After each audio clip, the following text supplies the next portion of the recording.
Hi, welcome to Pavement Layers. Have a couple new things to show you. Number one, if you go to your proposal page and under actions, you have all your typical actions, and you're going to see here we added one next to the proposal activity called notes.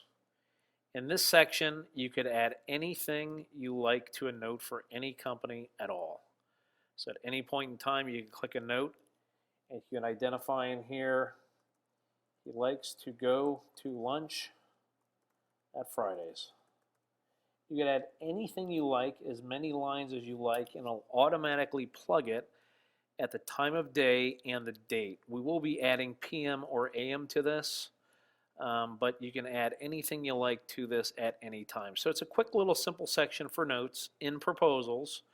So it's per the proposal, and it's also a separate section of notes for the client. So at any point in time, you could have a second section for notes. Is Mary. Whatever the case may be, you can add it and you can put the date to it, or your secretaries can use it for any activity. So that's the first thing we want to show you. We have a note section. The second thing we want to share is spell check is enabled everywhere.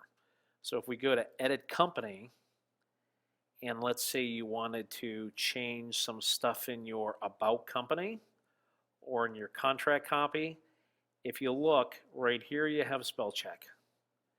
Everywhere you go, you're going to have a spell check button. So you can hit the spell check, and it'll either be based on a phrase or it's going to be based on an expression, passive voice or what have you. So both of those two items are taken care of. Just wanted to share that with everybody. Keep the ideas coming in, guys. Thank you very much. Have a great day.